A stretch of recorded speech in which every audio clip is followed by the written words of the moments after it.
Bismillahirrahmanirrahim. Assalamualaikum warahmatullahi wabarakatuh. Alhamdulillah. Alhamdulillahilladzi hadana lihada wa ma kunna linahtadiya laula an hadana Allah. Asyhadu an la ilaha illallah wahdahu la syarika lah wa asyhadu anna Muhammadan abduhu wa rasuluhu sallallahu alaihi wa ala alihi wa ashabihi wa man sara ala nahjihi wa istanna bi sunnatihi ila yaumi liqaihi. Qala Allah Ta'ala ya ayyuhalladzina amanu taqullaha haqqa tuqatih wa la tamutunna illa wa antum muslimun. Ya ayyuhan nasu taqu rabbakumul ladzi khalaqakum min nafsin wahidah wa khalaqa minha zawjaha wa batha minhuma rijalan katsiran wa nisaa'a واتقوا الله الذي تساءلون به والأرحام إن الله كان عليكم رقيبا يا أيها الذين آمنوا اتقوا الله وقولوا قولا سديدا يصلح لكم أعمالكم ويغفر لكم ذنوبكم ومن يطع الله ورسوله فقد فاز فوزا عظيما أما بعد فإن أصدق الحديث كتاب الله وخير الهدى هدى محمد صلى الله عليه وسلم وشر الأمور محدثاتها فإن كل محدثة في الدين بدعة وكل بدعة ضلالة وكل ضلالة في النار. Ma'asyiral ikhwah, hadirin jamaah kajian rahimakumullah jami'an. Alhamdulillah pada kesempatan malam hari ini kembali Allah Subhanahu wa taala terus memberikan kepada kita nikmat-nikmatnya, yang memberikan kepada kita hidayahnya, inayahnya, dan terus memberikan kepada kita cara-cara untuk istiqomah, sehingga kita berharap ketika kita menghadiri majelis ilmu, ketika kita melakukan ketaatan kepada Allah, itu adalah hal yang terus-menerus bisa kita lakukan hingga akhir hayat kita. Amin ya rabbal alamin. Kemudian salawat beriring salam senantiasa kita haturkan kepada beliau Rasulullah Muhammad sallallahu alaihi wasallam, juga kepada keluarga beliau, para sahabatnya serta umatnya yang setia mengikuti beliau hingga akhir zaman. Ikhwas sekalian, kita masih berada di hadis yang ketujuh dari kitab Arba'in An-Nawawiyah, yaitu berkaitan tentang nasihat. Saya bacakan kembali hadisnya. An Abi Ruqayyah Tamim ibnu Aus Ad-Dari radhiyallahu anhu, dari Abu Ruqayyah Tamim ibnu Aus Ad-Dari, semoga Allah meridainya, bahwasanya Nabi sallallahu alaihi wasallam bersabda, ad-dinun nasiha. Agama itu adalah nasihat. Kulna, kami berkata, liman ya Rasulullah. Kami berkata, untuk siapa wahai Rasulullah? Maka beliau menjawab, lillahi, wali kitabihi wali rasulihi wali a'immatil muslimina wa amatihim, yaitu untuk Allah. Lillahi maksudnya di sini adalah untuk Allah, untuk kitabnya, untuk rasulnya, untuk pemimpin kaum muslimin dan masyarakat secara umum. Baik, kita sudah menjelaskan nasihat untuk Allah. Nasihat itu maknanya bukan hanya sekedar kita memberikan masukan dan lain sebagainya. Karena ketika kita mengatakan nasihat lillah bukan berarti kita memberi masukan kepada Allah. Maksudnya adalah bagaimana kita melakukan yang terbaik di hadapan Allah Subhanahu wa taala dan lain sebagainya. Kita sudah menjelaskan nasihat lillah itu adalah kita mengikhlaskan ibadah hanya kepada Allah.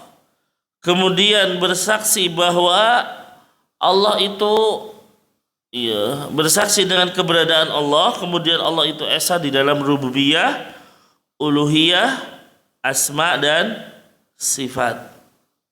Kemarin kita sudah menjelaskan itu semua. Rububiyah itu adalah perbuatan Allah, uluhiyah adalah perbuatan hamba dalam beribadah, kemudian asma wa sifat. Lalu kita menjelaskan an-nasihatu li kitabihi. Nasihat kepada kitab-kitabnya adalah dengan membela kitab tersebut dari orang-orang yang berusaha untuk merubahnya, Yang kedua, membenarkan khobarnya, kabar-kabar Al-Quran. Yang ketiga, melaksanakan perintahnya. Yang keempat, menjauhi larangannya. Kemudian yang kelima adalah beriman, ya, bahwa apa yang ada di dalam hukum yang ada di dalam Al-Quran adalah sebaik-baik hukum. Ya, kemudian yang terakhir, beriman bahwasanya Al-Quran adalah kalamullah, firman-Nya Allah. Nah, itu sudah kita jelaskan di minggu lalu. Kita masuk ke nasihat yang ketiga. Ya, nasihat yang ketiga adalah wali rasulihi. Nasihat untuk Rasul. Ya. Nasihat untuk Rasul atau bagi Rasul mencakup yang pertama adalah tajridul mutaba'ati lahu wa an la tattabi'u ghairahu, yaitu hanya ittiba kepada beliau dan tidak mengikuti selainnya. Hanya mengikuti Rasul sallallahu alaihi wasallam dan tidak mengikuti yang lainnya. Karena Allah mengatakan dalam surat Al-Ahzab ayat 21, ya, laqad kana lakum fi rasulillahi uswatun hasanah. Sungguh telah ada bagi kalian pada diri seorang rasul contoh yang baik. Liman kana yarjullaha wal yawmal akhir wa dzakarallaha katsira. Bagi siapa yang mengharapkan perjumpaan dengan Allah, hari akhir, dan berzikir atau menyebut nama Allah yang banyak. 6. Jadi ikhwas sekalian, yang pertama adalah mengharuskan sebagai bentuk nasihat kita bagi Rasul, mengharuskan bagi kita untuk mengikuti beliau. Ya, ittiba kepada Rasulullah sallallahu alaihi wasallam. Makanya ikhwas sekalian, ya, ini menjadi sebuah salah satu syarat diterimanya ibadah. Bahwa ibadah tidak akan diterima kecuali dengan satu, ikhlas, yang kedua ittiba, jelas. Ya, mengikuti Rasul sallallahu alaihi wasallam. Dan kita sudah menjelaskan, ya, ittiba itu dalam apa saja, kan gitu. Ya, dalam hadis yang kelima, ya, terkait tentang, ya, perkara baru yang tidak ada contohnya dari Nabi sallallahu alaihi wasallam. 6. Maka itu yang pertama. Yang kedua, mengimani, ya, al-imanu bi annahu rasulullahi haqqan.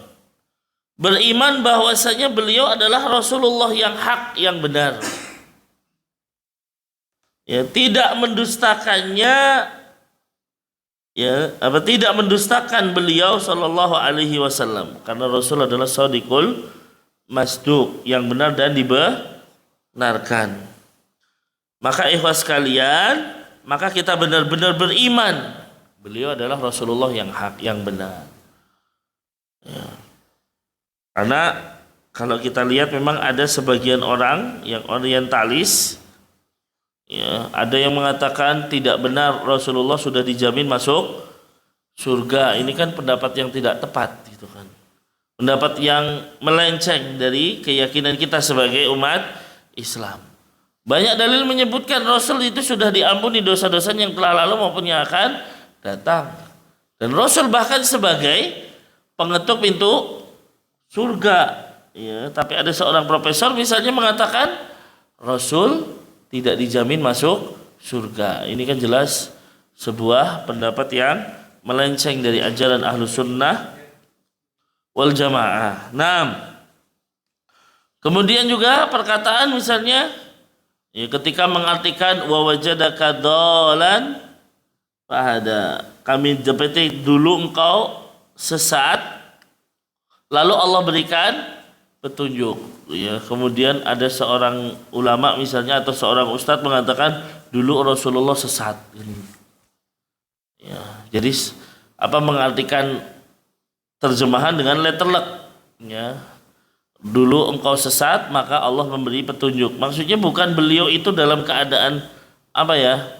Beliau itu dulu tersesat, ya, melaksanakan kemaksiatan dan lain sebagainya, tidak pernah. Ya, jadi Rasulullah itu bersih dari segala kemaksiatan Rasulullah bersih dari segala kesyirikan dan lain sebagainya. Dan ini juga berlaku bagi seluruh nabi dan rasul. Tidak ada nabi dan rasul kecuali itu adalah orang-orang pilihan. Tidak ada istilahnya seorang nabi dulunya tukang judi misalnya, enggak ada. Seorang nabi dulunya berzina, naudzubillah. Ya, karena para nabi dan rasul adalah orang-orang pilihan. Ya, apalagi Rasulullah Shallallahu Alaihi Wasallam. Bahkan ikhlas sekalian, dari sisi kelahiran para nabi dan rasul pun atau Rasulullah sendiri itu tidak ada kelahiran yang berasal dari perzinaan. Misalnya kita contoh Rasulullah di masa beliau belum lahir itu yang namanya pernikahan itu ya zina. Ya, di antara contoh pernikahan adalah seorang wanita berzina dengan 10 laki-laki, nanti kalau hamil tinggal milih suami. Itu dulu kayak gitu, Pak. Ya, jadi perzinaan benar-benar merajalela. Tapi Rasulullah tetap lahir dari pernikahan yang sah. Bahkan sampai pun Nabi, ya, ketika diruntutkan nasabnya Rasulullah itu sampai Nabi Ismail. Itu tidak ada dari Nabi Ismail sampai Rasulullah yang kelahirannya adalah anak zina misalnya. Anak dari hasil kumpul kebo, naudzubillah, tidak ada. Karena nasabnya Rasul itu bersih. Ya, bersih. Nah, ini. Jadi ikhwas sekalian, kalau ada Allah mengatakan wa wajadaka dhalan fahada, kami dapati kamu dulu tersesat, kami berikan petunjuk. Maksudnya dulu Rasulullah pernah tersesat di jalan. Ya, Rasul lagi mengembalakan kambing, tiba-tiba menjauh tersesat.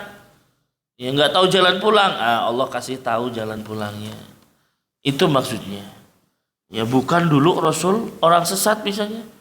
Dulu Rasul dalam kondisi bermaksiat, tidak ada. Ya, jadi semua perbuatan kemaksiatan yang ada di zaman Rasul nggak pernah Rasul lakukan. Minum khamar tidak pernah. Ya, berzina, berjudi, apalagi menyembah berhala-berhala yang ada di kota atau yang ada di Ka'bah sekitar. Beliau bahkan ya, menyendiri di gua Hira. Ya, menjauhi segala kemaksiatan yang terjadi pada masyarakatnya. Makanya biasanya para nabi itu sudah dikasih ilham oleh Allah, ya, untuk menjauhi hal tersebut. Sebagaimana Nabi Ibrahim dari mudanya, ya, beliau sudah dikasih ilham oleh Allah untuk tidak menyekutukan Allah. Padahal bapaknya Nabi Ibrahim adalah pembuat patung, Pak. Ya, tapi sama sekali Nabi Ibrahim tidak pernah menyembah atau bersujud kepada patung-patung tersebut. Nah, maka ikhwas sekalian, mengimani bahwasanya beliau adalah Rasul yang hak dan tidak boleh kita mendustakannya. Ya, bahkan kita tidak atau ragu beliau masuk surga aja sudah sebuah kekeliruan besar, ya, terhadap Rasulullah Sallallahu Alaihi Wasallam. Nah, kemudian yang ketiga sebagai bentuk nasihat bagi Rasul Sallallahu Alaihi Wasallam adalah antu'mina bikulli ma ukhbira bihi minal akhbar al-madiyah wal hadirah wal mustaqbalah. Kita beriman dengan setiap yang dikabarkan oleh Rasulullah, baik itu kabar yang telah lalu, ya, atau yang sedang atau akan terjadi atau nanti, ya, kabar di masa depan. Maka apapun yang dikabarkan Rasulullah kita yakini. Ya, Rasul mengabarkan bahwasanya ya terjadi pembelahan bulan misalnya, maka kita percaya. Rasul bercerita tentang kisah umat-umat terdahulu, maka kita percaya. Ya. Ataupun yang akan terjadi, itu pasti akan terjadi. Makanya ketika Rasul mengatakan ya tidak akan terjadi kiamat sehingga banyak terjadi perzinaan, pasti akan terjadi hal tersebut. Tidak akan terjadi hari kiamat kecuali banyak terjadi pembunuhan, pasti akan terjadi. Dan kita lihat sekarang, ya, apa yang dikabarkan oleh Rasulullah sudah terjadi. Ya. Kemudian juga tentang masa depan, ya, tentang misalnya ya kejadian-kejadian menjelang hari kiamat, munculnya Dajjal, turunnya Nabi Isa dan lain sebagainya, ketika itu dikabarkan dengan hadis yang sahih, maka kita percaya, ya, jangan sampai kita meragukannya. Ya, meskipun mungkin hadis itu yang meriwayatkan hanya satu orang sahabat misalnya, dua orang sahabat, jadi ada sahabat yang dengar cuma satu, ya tetap kita percaya. Kita kembali lagi kepada hadis pertama tentang niat. Ya, niat itu yang meriwayatkan berapa orang, Pak? Cuma Umar bin Khattab. Ya, tapi hadis ini menjadi hadis yang sahih. Meskipun yang meriwayatkan satu orang, yang disebut biasanya hadis ahad. Nah, maka ya ikhwas sekalian, hadis apapun kalau itu adalah hadis yang sahih, maka kita percayai, tidak boleh kita meragukannya. Ya, contoh hadis-hadis berkaitan tentang azab kubur misalnya. Ya, ini kan yang meriwayatkan sedikit, Pak. Dan ada sebagian kelompok mengatakan, ya kita nggak boleh percaya dalam masalah akidah dengan hadis-hadis ahad, ya hadis-hadis yang meriwayatkan sahabat yang sedikit. Maka ini pendustaan terhadap hadis. Padahal banyak hadis yang sampai kepada kita adalah hadis yang meriwayatkan apa? Hanya sedikit sahabat. Ya, kalau hadis yang dicari adalah hadis yang diriwayatkan banyak sahabat, mutawatir namanya, ya sedikit berarti. Ya, hadis yang sampai kepada kita. Berbeda dengan Al-Qur'an. Kalau Al-Qur'an dari Al-Fatihah sampai An-Nas semuanya mutawatir. Ya, semuanya yang meriwayatkan banyak sahabat gitu loh. Ya, karena Rasul memberikan Al-Qur'an kepada banyak sahabat. Ya, sehingga banyak yang mendengarkan Al-Qur'an. Jadi itu yang kedua, beriman dengan segala yang dikabarkan oleh beliau. Yang keempat, antamtathila amruhu. Melaksanakan perintah beliau. Ini harus melaksanakan perintah Rasul Shallallahu Alaihi Wasallam. Apapun yang Rasul perintahkan, maka wajib kita laksanakan sebagai pengamalan tauhid Muhammad Rasulullah. Demikian juga yang kelima, antajtani manahyu, menjauhi segala yang dilarang oleh Rasulullah Shallallahu Alaihi Wasallam. Maka apapun larangan beliau, ya kita wajib menjauhi. Antadzubba syari'atuhu, membela syariatnya. Ketika ada orang mulai atau mungkin menginginkan untuk mengutak-atik syariat, kita bela syariat Rasul Shallallahu Alaihi Wasallam. Jangan sampai kita ini meremehkan atau bahkan menghina, naudzubillah. Ya, karena dikhawatirkan apa?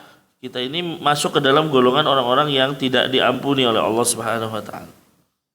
Allah mengatakan dalam Al-Qur'an, "Qul abillahi wa ayatihi wa rasulihi kuntum tastahzi'un." Katakanlah dengan nama Allah, ayat-ayatnya, Rasulnya engkau bersendah gurau untuk menghinanya, istihza, meremehkan. Ya, maka kata Allah, "La ta'tadiru qad kafartum ba'da imanikum." Gak usah minta maaf, ya, karena engkau sudah keluar dari ajaran Islam. Nah, kita harus membelanya. Ya, orang kadang, ya, misalnya pakai jenggot dianggap kayak kambing, kan bahaya itu. Ya, seseorang misalnya menggunakan cadar dianggap kayak ninja. Ya, atau misalnya biasanya kelakar masalah poligami misalnya. Ya, itu kan syariat.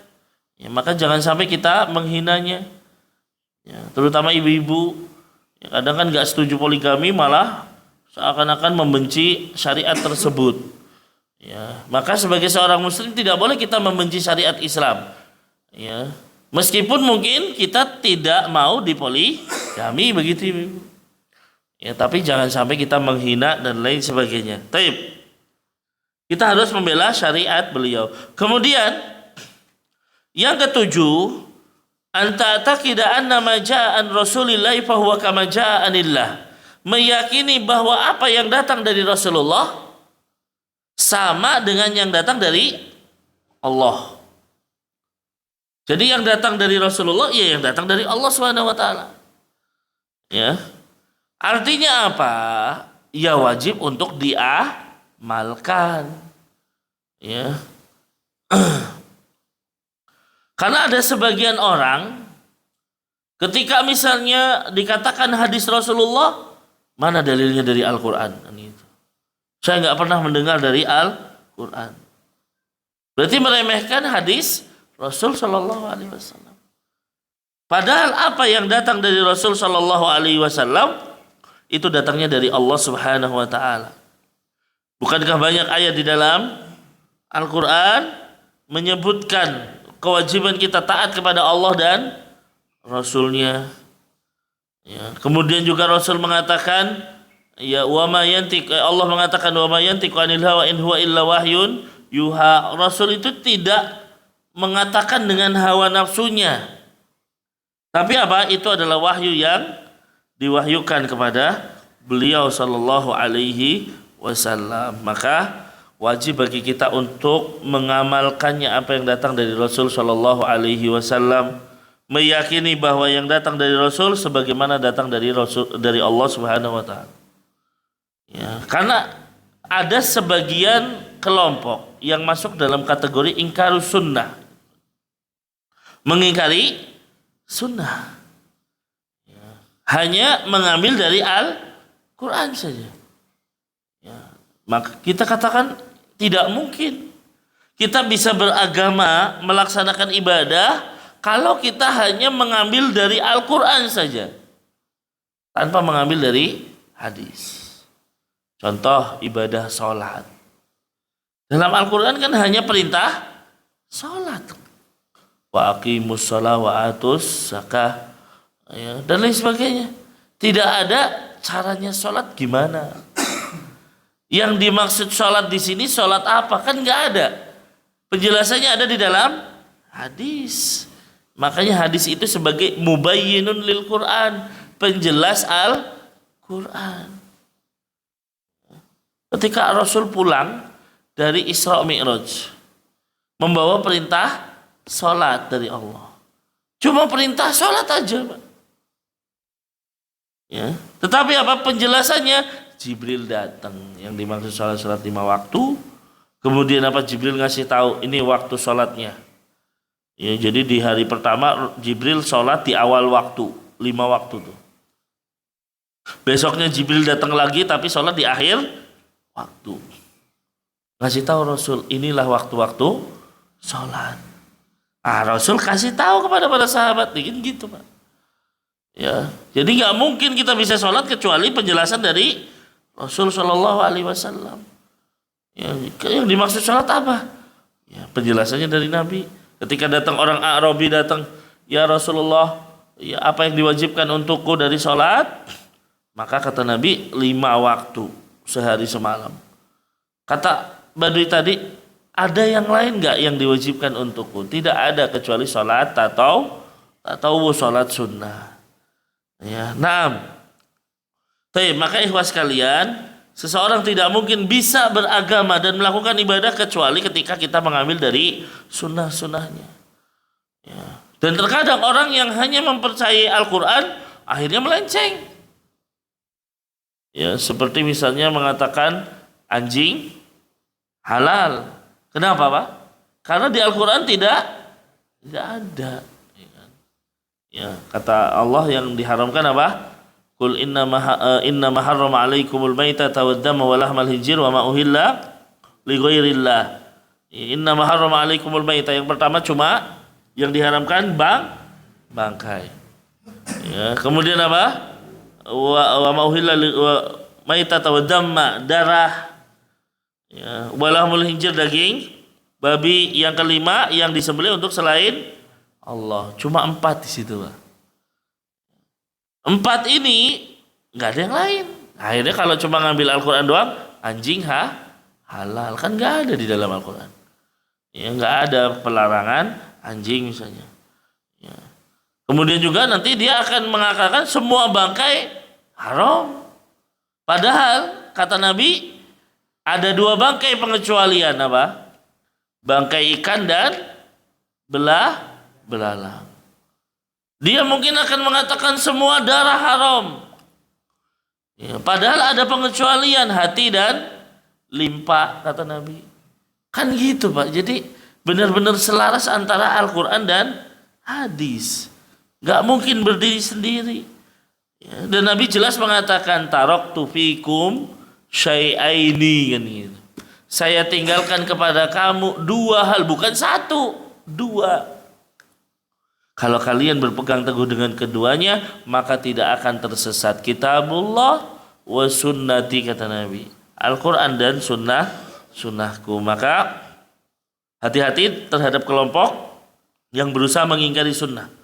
Dengan dalil bahwasanya kalau Al-Quran kan udah sahih semua. Kalau hadis ada yang sahih, ada yang hasan, ada yang dhaif, bahkan ada yang palsu. Maka kita katakan selama hadis itu sahih ataupun derajatnya hasan sampai ada penguat, maka kita wajib mengamalkannya. Nah, selanjutnya yang ke-8, ya. Nusratun Nabi in kana hayyan fa ma'ahu wa ila janibihi wa in kana maitan fa nusratu sunnatihi. Menolong Nabi. Menolong Nabi gimana? Kalau beliau masih hidup, maka kita bersamanya, ya, di sampingnya untuk menolong Nabi. Tapi ketika beliau sudah meninggal, maka kita menolong sunnah-sunnahnya, menolong ajaran-ajaran beliau. Ya. Terlebih lagi kalau ada ajaran yang mungkin ya banyak orang tidak melakukannya. Nah, ini kita hidupkan lagi, ya, menghidupkan sunnah. Ya, banyak sunnah-sunnah yang mulai hilang. Ya, di antaranya adalah ketika kita bangun tidur disunahkan mengusap, ya, bekas tidur kita mukanya, wajah kita diusap. Itu sunnah. Nabi terbiasa ketika bangun mengusap wajah dulu, baru selepas itu berwudu. Ya, nah, ya, sambil membaca apa? Alhamdulillahilladzi ahyana ba'da ma amatana wa ilaihin nusyur. Nah, ini sunnah banyak sudah mulai ditinggalkan, atau bahkan mungkin banyak orang sudah tidak mengenalnya dan lain sebagainya. Maka kita harus membela sunnah-sunnah beliau, ya, menyebarkan sunnah-sunnah beliau. Kemudian termasuk nasihat kepada Rasul Shallallahu Alaihi Wasallam adalah mencintai beliau melebihi dirinya sendiri, bahkan melebihi harta dan anaknya. Ya, harus itu. Ya, jadi kita harus lebih mencintai Nabi Shallallahu Alaihi Wasallam dibanding mencintai diri kita sendiri. Umar pernah berkata kepada Rasul, ya Rasul, ya la anta habbu ilayya illa min nafsi. Wahai Rasulullah, engkau adalah orang yang paling aku cintai kecuali terhadap diriku sendiri. Artinya aku masih mencintai diriku sendiri. Apa kata Rasul? La ya Umar. Tidak wahai Umar, sampai saya lebih dicintai daripada dirimu sendiri. Maka Umar langsung mengikrarkan, sekarang ya Rasul, engkau adalah orang yang lebih aku cintai daripada diriku sendiri. Ya, maaf. Maka ini harus, dan kecintaan kepada beliau diaplikasikan dengan mengamalkan sunnah-sunnahnya dan menjauhi hal yang tidak ada contoh. Nah, itu namanya cinta Rasul. Ya, bukan yang namanya cinta Rasul malah Rasul nggak nyuruh dilakukan. Ya, Rasul nggak pernah melakukan itu tapi malah melakukan. Ini berarti tanda tidak cinta Rasul. Ya, karena Rasul sudah mengatakan kalau ada sesuatu yang nggak saya ajarkan, maka jangan dilakukan, karena apa? Itu pasti tertolak, nggak dapat pahala. Ya udah jangan dilakukan. Nah, ini aplikasi daripada kita cinta Rasul Shallallahu Alaihi Wasallam. Ya, jadi aplikasi kita kepada Rasul dalam mencintai, ya, bukan dengan mengamalkan yang tidak ada contohnya. Bukan hanya dengan misalnya memperingati hari lahirnya dan lain sebagainya, tidak. Tetapi lebih bagaimana kita mengamalkan ajaran-ajaran beliau. Baik. Itu nasihat bagi Rasul sallallahu alaihi wasallam. Selanjutnya, wali a'immatil muslimin. Nasihat yang keempat ini itu adalah nasihat kepada a'immah, ya, pemimpin kaum muslimin. Apa maksudnya pemimpin? Ya, pemimpin di sini ada dua. Apa dua?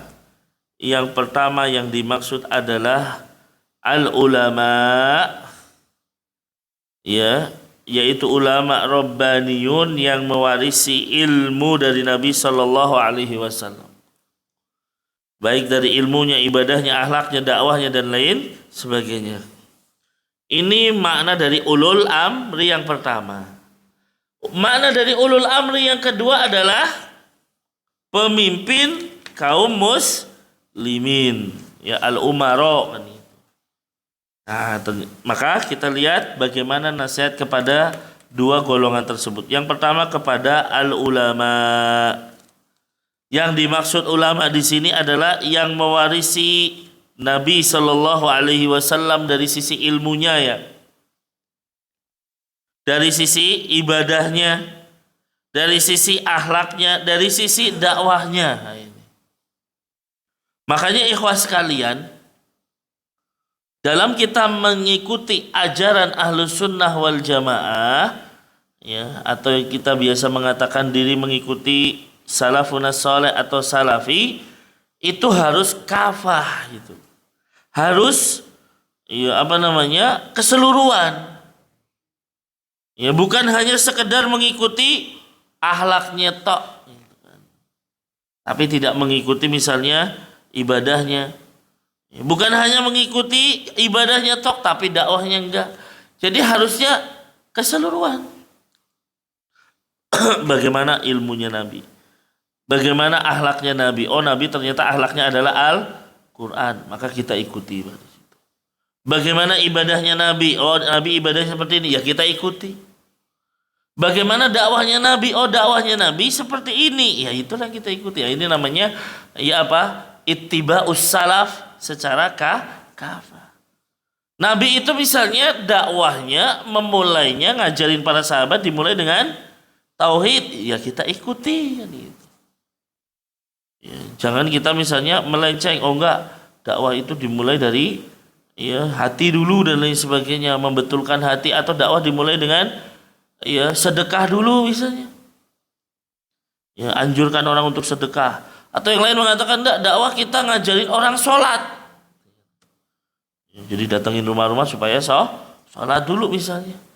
Tapi tauhidnya masih nol, lah ini jangan.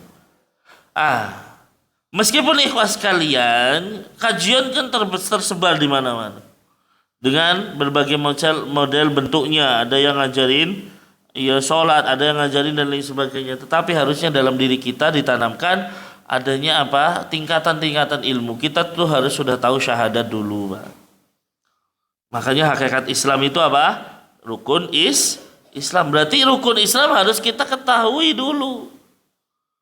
Ya, kemudian apa? Hakikat yang kedua, iman. Gimana tuh iman? Kita harus tahu rukun iman. Ya, termasuk juga ihsan, dan ini sudah kita jelaskan dalam hadis yang kedua. Itu harusnya sudah menjadi melekat kuat. Nah, jadi kalau kita hadirin kajian yang lain misalnya, oh datang ke kajian fikih muamalah, ya tauhid kita udah kuat gitu. Dan lain sebagainya. Kadang, ya mohon maaf, sebagian orang semangat dalam muamalah, fikih muamalah, tapi tidak semangat dalam mempelajari tauhid. Ya. Dia menggebu-gebu untuk menjauhi, ya, harta riba, tapi tidak dibarengi dengan tauhid. Akhirnya apa? Ya hancur, Pak. Ya, orang mungkin, wah saya bergelut dengan riba, maka saya tinggalkan. Ya, begitu tinggalkan riba, biasa dapat gaji tinggi, keluar otomatis gajinya habis. Tapi kalau tauhidnya kuat, kan yakin ketika kita meninggalkan sesuatu karena Allah pasti akan diberikan yang lebih baik. Nabi mengatakan man taraka syai'an lillah awadahu Allahu khairan minhu. Siapa yang meninggalkan sesuatu karena Allah, Allah akan ganti dengan yang lebih baik. Nah, ini kan harus kita yakini dulu di situ. Tapi kan Allah nggak instan gitu loh, Pak. Allah itu punya resep ujian. Ya, apakah orang akan ditinggalkan begitu saja tanpa ada ujian? Kan nggak mungkin. Ya, orang hijrah dari tadinya makan harta yang haram, diuji dulu dong dengan ya kekurangan. Ya, mencari yang halal itu sulit dan lain sebagainya seperti itu. Tapi dia kokoh. Kenapa? Karena yakin Allah akan memberikan yang terbaik. Nah seperti itu. Maka ikhwas sekalian, ketika kita mengatakan mengikuti Ahlus Sunnah wal Jamaah, maka harus kafah keseluruhan. Taib. Dan inilah ulama. Jadi ulama yang dimaksud adalah ulama yang mengikuti ajaran Rasul Shallallahu Alaihi Wasallam dalam setiap atau segala lini dan aspek. Ya, terutama juga di dalam masalah akidah. Ya, kalau dari akidahnya berbeda, nah ini, misalnya kita katakan, ya Rasul Allah dan Rasulnya tegas, ya mengatakan Allah misalnya ada di atas langit. Ya datang seorang budak wanita, nah Rasul, ya pemilik budak, ya Rasul ini budak mau saya merdekakan, bagaimana? Ya, kata Rasul, coba saya tanya. Ya, ditanya Rasul, aina Allah? Jawabannya, Allahu fis sama. Kan gitu. Ini yang nanya siapa? Rasul. Yang jawab budak wanita di depan Rasul. Aina Allah? Allahu fis sama. Allah ada di atas langit. Kan gitu. Ya, berarti apa? Jangan sampai kita menganggap ya Rasul ini salah pertanyaan atau jawabannya salah, enggak kan gitu. Ya. Jadi apa? Allahu fis sama, Allah ada di sana. Man ana? Siapa saya? Saya ada, engkau adalah Rasulullah. Rasul mengatakan merdekakan dia karena dia seorang mukminah. Rasul paham bahasa Arab. Pertanyaannya pakai bahasa Arab. Kalimatnya, jawabannya Allah di atas langit. Kok ada orang mengatakan misalnya Allah tidak bertempat? Berarti apa? Ini kan menyalahi apa yang dibawa oleh Rasulullah Sallallahu Alaihi Wasallam. Maka tentunya kita harus ya mengetahui bahwa ya ulama tersebut benar-benar membawa ajaran dari Rasulullah Sallallahu Alaihi Wasallam. Baik. Nah, nasihat kepada ulama mencakup apa? Yang pertama adalah ya mahabbatuhum, mencintai mereka para ulama. Ya mencintai para ulama. Ya. Karena apa? Mereka lah penyambung lidah dari Nabi Sallallahu Alaihi Wasallam, kan gitu. Ya, yang nyambung lidah Nabi kok kita nggak suka, kok jadi kita cintai, kan salah. Ya, kemudian apa? Menolong mereka dalam menjelaskan kebenaran. Ya. Karena bisa jadi banyak para ulama atau ustadz memiliki buku-buku, nah kita sebarkan buku-bukunya. Ya, sebagaimana misalnya ya kita lihat Ustadz Firanda punya buku Arba'in An-Nawawi ini. Ya silahkan Bapak bisa beli. Ya, nah. Kemudian apa? Adzabu antadubbu membela kehormatan mereka. Ya, membela kehormatan mereka. Artinya bisa jadi mungkin akan ada orang-orang yang menghinanya, akan ada orang-orang yang mencacinya dan lain sebagainya. Kita hendaknya sebagai seorang penuntut ilmu membela para ulama tersebut. Ya, karena ikhwas kalian, yang namanya ulama atau ustadz dan lain sebagainya itu pasti ya sama seperti manusia biasa, punya salah, punya kesalahan, punya kekurangan. Tapi kita jangan fokus pada kekurangannya. Tapi fokus bagaimana para ustadz tersebut, ya para ulama tersebut telah menyebarkan Islam, telah menyebarkan dakwah ini, ya terutama di negeri kita Indonesia ini kan itu. Kadang apalagi kita di zaman media sosial, begitu ada satu kesalahan saja yang digede-gedekan itu gitu. Itu yang terus digede-gedekan. Naudzubillah. Bagaimana dia ketika menyebarkan dakwah misalnya sampai misalnya ke pedalaman-pedalaman, ya, sampai mungkin ke daerah-daerah terpencil dan lain sebagainya. Itu sudah menyita banyak waktu untuk para asatidah. Ya, tetapi namanya manusia mungkin ada kekurangan, maka kita jangan fokus pada kekurangannya. Ya, nah, apalagi misalnya ibu-ibu, ya, ada ustadz misalnya poligami ditinggal kan gitu, ya, ada kan kayak gitu. Ya, ustadz, wah ustadznya poligami, nggak usah dengerin lagi. Ya, itu apa maksudnya? Ya, padahal poligami melaksanakan syariat. Ya. Nah ini ikhwas sekalian, maka perlu ya bagi kita untuk membela kehormatan para ulama, para ustadz, para asatidah terutama yang menyebarkan dakwah salaf ini. Kemudian ya kalau kita mengetahui ada kesalahan, ya maka kita memang diwajibkan untuk meluruskan, namun juga tentunya dengan hikmah. Kalau kita misalnya punya channel atau misalnya kita kenal dengan ustadz tersebut, ya kita nasihati secara pribadi, mungkin mengirim WhatsApp dan lain sebagainya. Tidak boleh kita menyebarkan aibnya di hadapan manusia. Baik. Ini ulama. Kemudian yang selanjutnya, bagian dari a'immatul muslimin, waliul amr adalah pemimpin kaum muslimin, yaitu pemimpin yang sah. Apa makna nasihat kepada mereka? Nasihat kepada mereka yang pertama adalah i'tiqadu imamatihim wa imratihim. Meyakini kepemimpinan mereka. Jadi kita meyakini mereka adalah pemimpin. Karena siapa yang tidak meyakini kepemimpinan mereka, berarti dia tidak melaksanakan nasihat bagi para pemimpin. Karena kalau orang sudah tidak meyakini dia bukan pemimpin, akhirnya apa? Ya nggak mau taat kan gitu. Ini ya harus diperhatikan. Maka ikhwas sekalian, di dalam ajaran Ahlus Sunnah wal Jamaah, ketika pemimpin itu sudah dibentuk, sudah disahkan, maka kita wajib taat. Meskipun mungkin kepemimpinan itu didapat dari pemberontakan misalnya. Ya, ada pemberontakan menggulingkan pemimpin yang sah. Kemudian ini sudah diangkat jadi pemimpin yang memberontak tadi. Maka pada saat itu ya kita taat, Pak. Ya jangan sampai dia memberontak kita nggak usah taat. Ketika dia sudah menjadi pemimpin, maka wajib taat. Ya, tetapi ketika ada orang memberontak, kita katakan ini adalah perbuatan yang tidak diajarkan Ahlus Sunnah wal Jamaah. Nah, nanti kita sebutkan.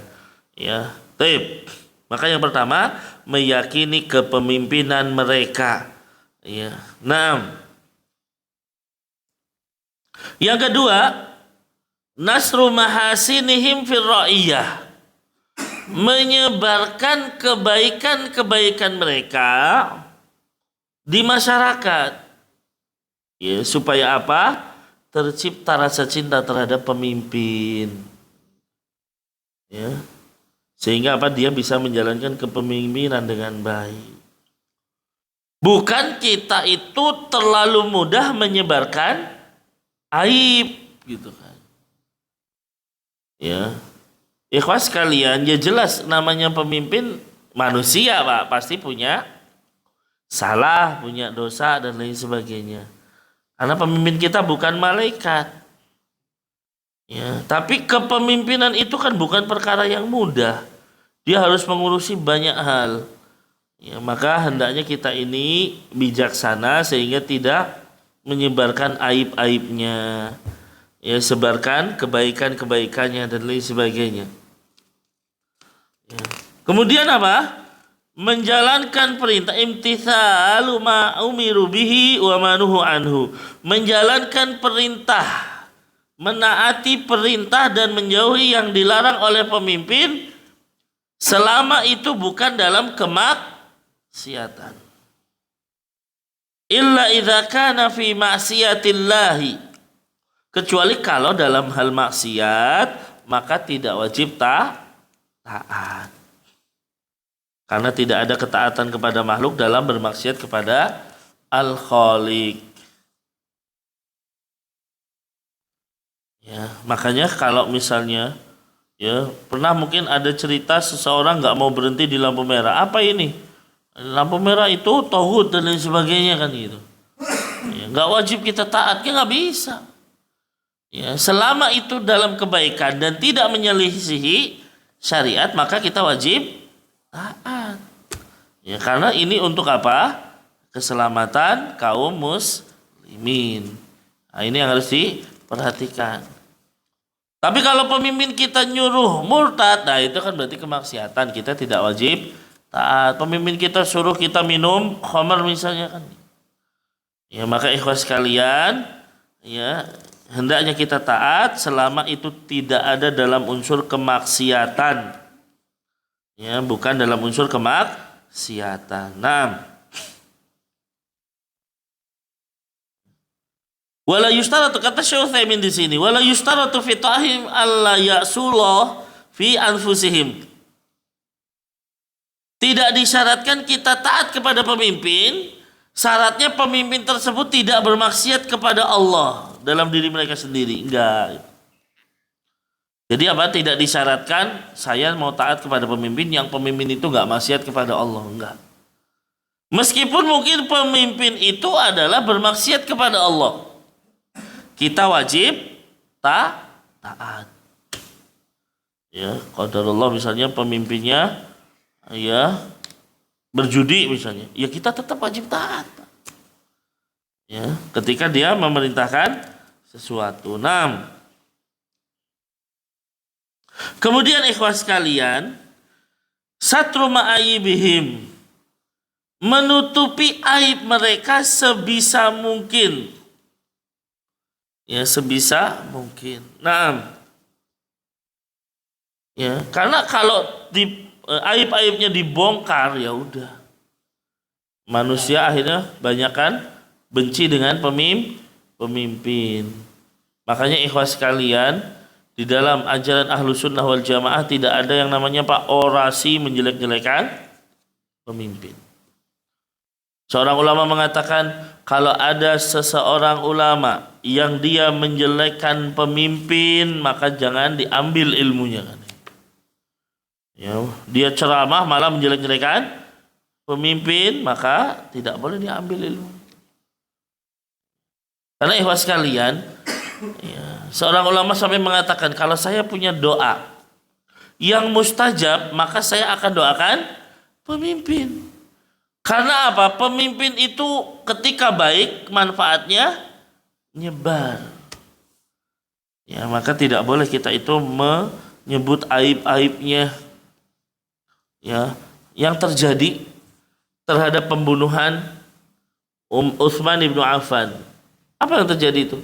Karena banyak orang menjelek-jelekan Utsman. Ya, Utsman begini sampai akhirnya Utsman dikepung. Ya, dikepung tuh Utsman sampai akhirnya apa? Utsman dibunuh. Kenapa? Karena yang sampai pada mereka kejelekan Utsman, padahal kebaikan Utsman banyak nggak Pak? Lebih banyak daripada kejelekannya. Cuman ketika provokator itu menyebarkan aib-aibnya, orang sekelas Utsman bin Affan, mantunya Rasulullah yang terkenal dengan Dzunnurain, kan itu. Apa? Ya, pemilik dua cahaya, karena dua istri beliau adalah anaknya Rasulullah. Sudah dijamin surga. Tapi begitu jadi pemimpin, jadi khalifah, ya yang tersebar di kalangan orang-orang sebagian apa? Kejelekan beliau, sehingga orang-orang apa? Memberontak, mengepung rumah beliau. Bayangkan. Dan beliau tidak melawan mereka.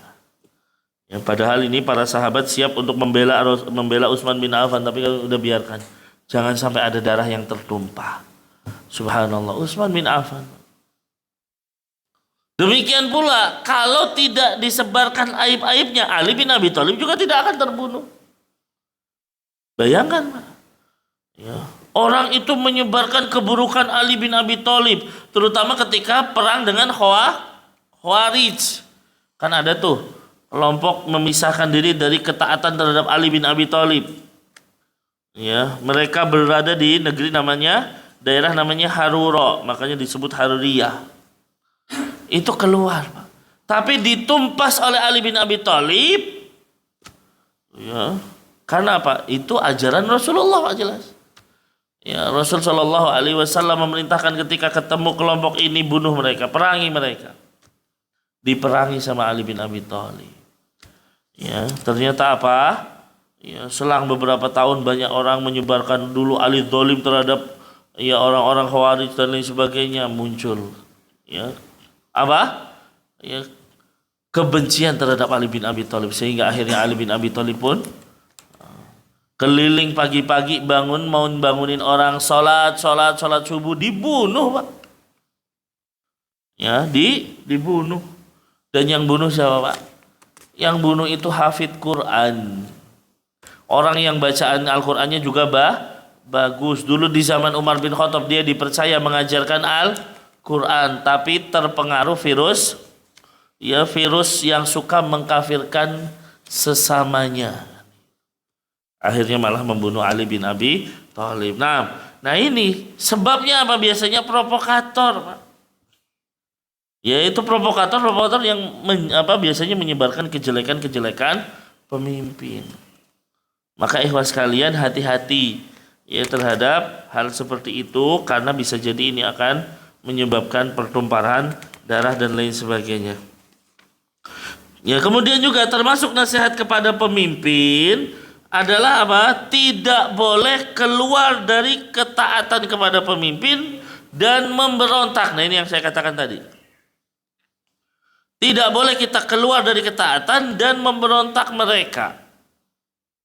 Ini bukan ajaran Ahlu Sunnah wal Jamaah. Ya, jadi ikhwas sekalian, ya, kita itu ya hidup di negeri Muslim. Loh Ustaz, kita emang negeri Islam. Dari sisi apa? Dari sisi kita mendengar azan, kita melaksanakan syariat Islam mudah di Indonesia. Ya, mudah di Indonesia. Ya. Nabi itu kalau jihad, Pak, kata Nabi, tunggu sampai waktu subuh, dengar azan enggak? Kalau dengar azan, jangan perangi, pulang. Berarti barometernya apa, Pak? Azan. Kita dengar azan enggak di sini? Tiap hari dengar, Pak. Ya, jadi kita hidup di negeri yang Islam. Nabi mengatakan apa? Akan datang pemimpin yang akan mendolimi kalian dan lain sebagainya. Kama qala Nabi. Ya, bolehkah kita keluar dari ketaatan? Kata Nabi, la ma'aqamu fikum as-shalah. Selama mereka masih sholat, selama kita masih bisa mendirikan sholat, jangan. Nah ini ikhwah. Ya. Kemudian juga Nabi mengatakan, illa antara kufran bawah. Ya, kecuali kamu melihat bahwa pemimpin kamu benar-benar keluar dari ajaran Islam, kafir benar-benar. Itu kata Nabi Shallallahu Alaihi Wasallam. Jadi baru boleh memberontak kalau melihat pemimpin kita benar-benar kafir. Tapi pun, nah ini juga perlu diperhatikan. Kata Syekh Utsaimin di sini, kalaupun boleh memberontak, juga harus lihat kondisi. Mau memberontak, wah, ya cuma 10 orang, ya habis makan gitu. Nggak mungkin, maka tetap lihat kondisi kita. Ketika kita melihat kekafiran pada pemimpin kita, maka ketika pun mau memberontak, lihat ada maslahatnya enggak. Kalau cuma mau bunuh diri tok, ya enggak usah. ya mau memberontak, baru maju udah habis semuanya dimatikan. Ya, maka ini tidak ada maslahat di situ. Ya, oleh karena itu tentunya tetap kita itu memberontak juga ada ya hal yang diperhatikan, maslahat enggak, terutama juga untuk kaum muslimin dan lain sebagainya. Maka ikhwas sekalian, ini akidah kita terhadap para pemimpin ya taat sama mereka. Ya, tapi ketaatannya itu tidak berdasarkan dari kemaksiatan. Maka itu menjadi kita nasihat kepada para pemimpin, ya. Wallahu a'lam bishawab. Itu dua dulu yang kita sampaikan. Jadi nasihat kepada Rasul dan juga nasihat kepada pemimpin kaum muslimin. Selanjutnya kita akan membahas tentang nasihat kepada ya kaum muslimin secara umum, insyaallah di pertemuan yang akan datang, termasuk juga dengan apa makna nasihat dan lain sebagainya. Wallahu a'lam bishawab. Sudah hampir jam 9, 3 menit lagi. Ada pertanyaan? Silahkan, barangkali ada.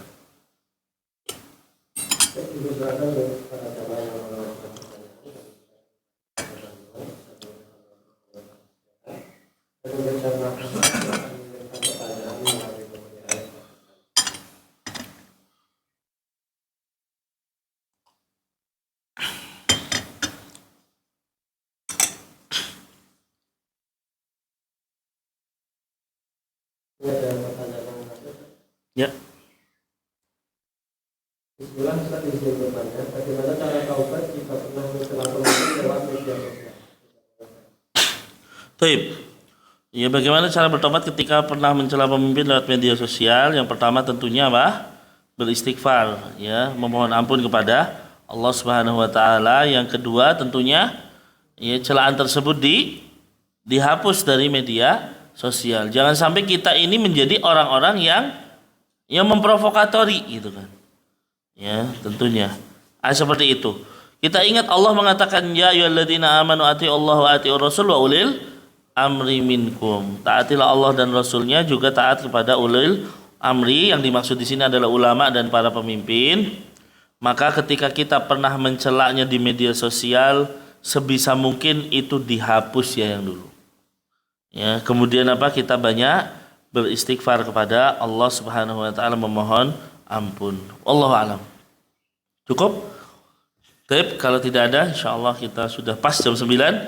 Kita lanjutkan nanti insyaallah nasihat kepada awam kaum muslimin, juga makna nasihat kepada mereka dan lain sebagainya, termasuk adab-adab nasihat kalau waktunya cukup. Kita sampaikan di pertemuan pekan depan insyaallah. Wallahu a'lam bishawab. Kebenaran mutlak milik Allah Subhanahu wa taala, sedangkan kekeliruan murni karena lemahnya ilmu yang kami miliki. Mohon dibukakan pintu maaf yang sebesar-besarnya. Allahumma alimna ma yanfa'una wa anfa'na bima 'allamtana wa zidna ilman ya rabbal alamin. Kita akhiri kaji kita dengan doa kafaratul majlis. Subhanakallahumma wa bihamdika asyhadu an la ilaha illa anta astaghfiruka wa atubu ilaik. Assalamualaikum warahmatullahi wabarakatuh.